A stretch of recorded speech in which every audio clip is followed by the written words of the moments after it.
Are you aware that no one actually came to this world naked? Well, today I am going to be talking about protecting yourself, protecting what you have, and protecting your mind.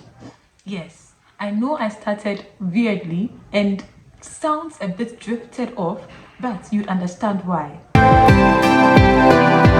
When I say no one actually came to this world naked, you might think babies came to the world naked right from their mother's womb. Actually, this is sort of a proverb that actually goes around in our African homes. No one comes to this world naked. Babies come with their destinies. So when we say no one came to this world naked, what we actually mean is that they came holding something. They came clothed. And what did they come clothed with? With their destinies. If you look at a baby that is just born or not up to a month old, you notice that their fists are always clenched this way. Our African parents and grandparents or forefathers used to say that they came holding their destinies. And that is why their fists are always clenched this way, because they are protecting their destinies. Let us learn something from these babies, from our own selves, because we were babies. I was a baby, you were a baby once upon a time.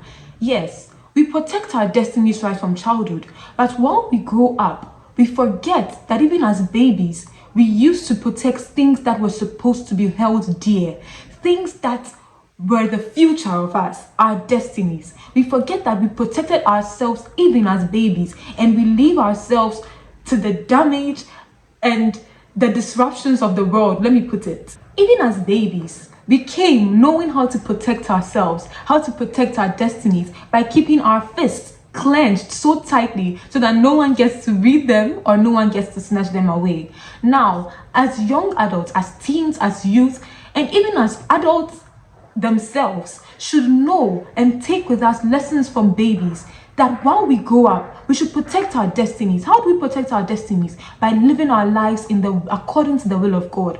By living our lives in such a way that we can look back or look forward and see the future is bright, or look back and see that and know that we have come a long way and we have done good for ourselves.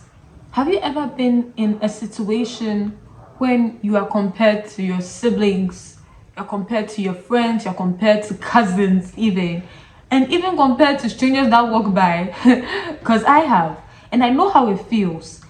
It feels so heartbreaking. You even tend to start believing most of what is said to you rather than what you believe you are. You tend to take what other people say about you rather than what your heart says about you, rather than what the word of God says about you first. And that is wrong, because our minds are not protected when we do this. Rather, we tend to fall into depression, anxiety, insecurity, and so on. And it just affects us negatively. I learned from all these things that I have been through, and probably you have also read in some books about how to cope with such things. First of all, it starts by talking to yourself, knowing who you truly are. Protect your mind in such a way that when someone tells you something that you do not want about or you do not want to accept as yourself, you believe what your mind tells you. You tell yourself that no, I'm not this, but I'm that. Once you start talking to yourself, once you start believing it in your heart, your mind grasps it and your mind shields you from believing whatever someone else tells you that is negative about yourself. It's true that we cannot stop what people want to tell us, or we cannot prevent them from saying what wants to come out of their mouth or their heart. But one thing we can do is to protect our own selves and not let it get to us. Let us believe who we are. Let us know who we are and believe who we are. And then we take it on from there. We are surrounded by so many people in this world. Yes, we think everyone loves us. I know you've been in a situation when you had so many friends around you, but as time went on, you noticed that just a few began to stick around and most went astray. Yes, it is so for almost everyone. That is because most of the time, we do not actually protect our surroundings.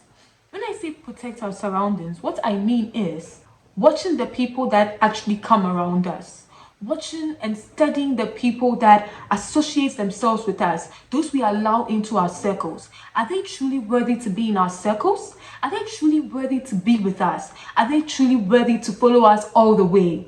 These are some of the things that we forget to look at. These are some of the things that we forget to actually pay much attention to, because we are basically overwhelmed, because we actually forget to ask ourselves, it's not just about are they truly worthy, it's actually about, are they willing to go far with us even when something comes about, when something negative, when one negative thing pops up about you. Are they going to stick around and help you solve it, or are they going to run away like they never knew you?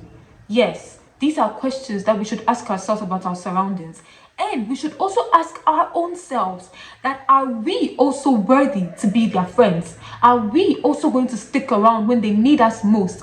Are we going to help them discover themselves? Or are we also going to be the bad friends? Protecting our surroundings is also protecting the people around us. These three things, our destinies, our surroundings, our minds, our surroundings, which have to do with our families, our friends, our minds, which have to do with the things we allow into our hearts, and our destinies, which literally take us all the way, our future, eternity. These are things we should protect ourselves for and from. Thank you so much for watching, guys. My name is Carmen. This is the Youth Hub, where youth grow and explore and educate us, when we also educate ourselves. Please do not forget to like, subscribe, turn on post notifications, share the video, and I'll see you guys in the next video. Bye.